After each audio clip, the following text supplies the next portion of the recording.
Hey guys, welcome to Watchdog Central. So today I want to talk a little bit about this whole Pistorius joke, the Oscar Pistorius joke, which was told at the Q Awards by Jimmy Carr.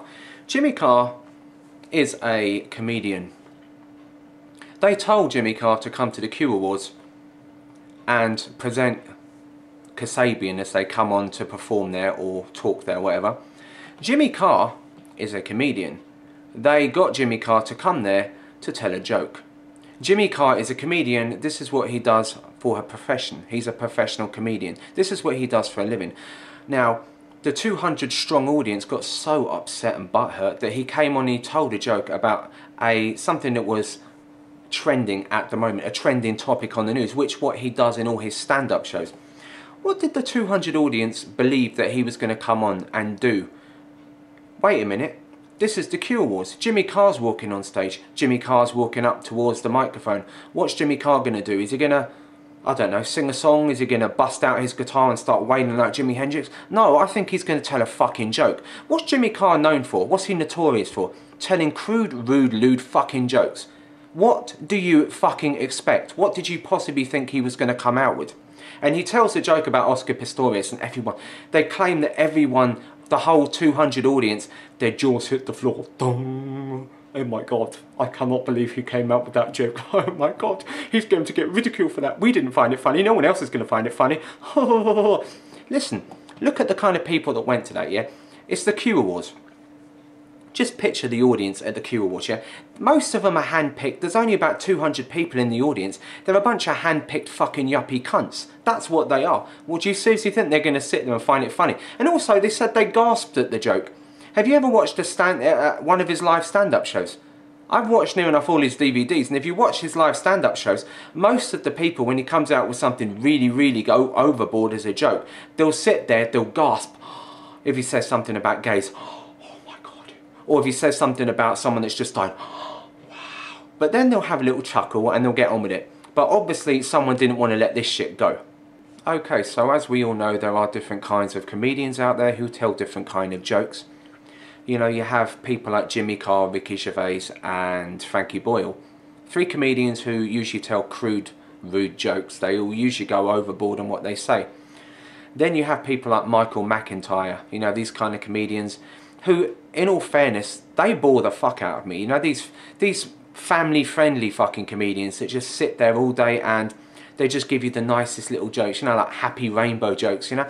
If you want to sit down and watch that kind of shit, fair enough. We're all entitled to dislike a comedian for coming out with shit jokes, you know. I mean, you could say the comedian's, he's not very funny. You don't want to find him funny, fair enough. Don't listen to his material. If you think a joke sucks, so I think this joke really sucked. You know, I thought it was a bit in bad taste. But the way the media portray it and the way a lot of people are portraying the jokes he's coming out with, and a lot of people like Frankie Boyle, it's like a fucking witch hunt, you know. They want to burn him at the fucking stake. And they've lost sight of what a joke actually is. You know, I'll just go into, we'll check out the joke definition here. It's quite fucking simple.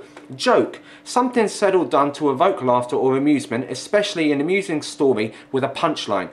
A, something not to be taken seriously. I'm sorry, yeah, but what part of that do you not fucking understand? It's in the fucking dictionary, not to be took seriously. Yet people take it seriously. Okay, so I've been reading quite a few of these posts that have actually been put up on different various websites today where people don't like him and they're going off at him for this.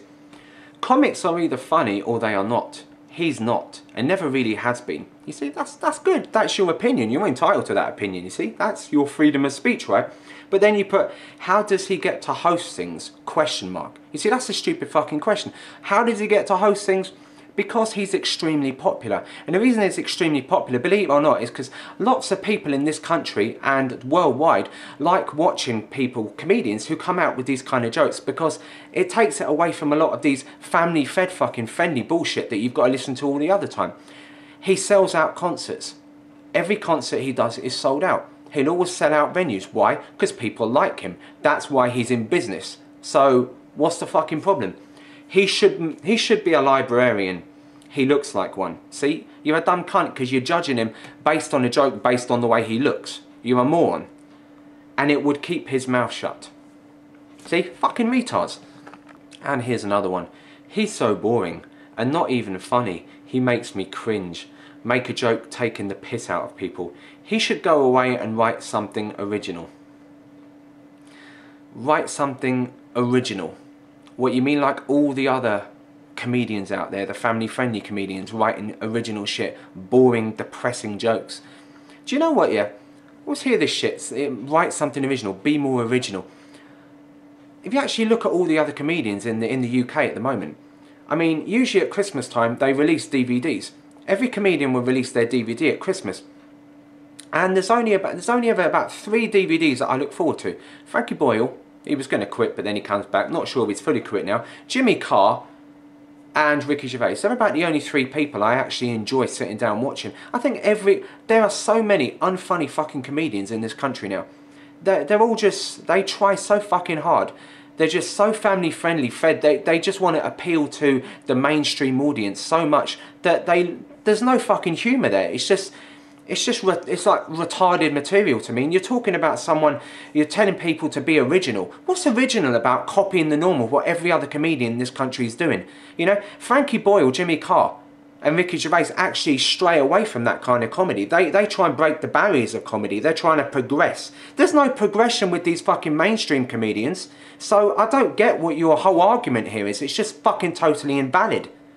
Okay, so over the last 24 hours I've been reading up a lot of articles about this kind of stuff, and it seems that people want to silence these comedians. They literally want to stop them performing. They want to stop them telling specific jokes. They only want them telling certain kind of jokes. Jokes that appeal to more of your mainstream audience. More of the family-friendly jokes, if you will, because this is what I guess they think is the best jokes to be told. They don't want anybody to be telling any other kind of jokes. So I mean, could you imagine how that's going to pan out for most of the comedians in this country, where you can only tell specific jokes? You're not allowed to talk about this topic because it's a little bit taboo. You have to talk about only these kind of issues, only these kind of topics. You're stopping comedians from having their freedom of speech and saying openly what they want to talk about. There's so many barriers that won't be broken because you're doing it, and it will destroy comedy as a whole. I just want to read this quick quote, and it's one of my favourite quotes, and I think it sums up basically a lot of what I'm talking about today, and probably about politicians as well in general. Everything is changing. People are taking their comedians seriously and their politicians as a joke. I think that's a fucking great quote, because it's so bang on accurate of what's wrong with this whole PC brigade and, you know, this political correctness gone mad. It's all a load of bullshit at the end of the day. Let jokes be told the way that they should be told. You know, just let comedians have their freedom of speech. Let them say exactly what's on their fucking mind, because it's the way of comedians moving forward. Thanks for watching, guys. I'll see you in the next video.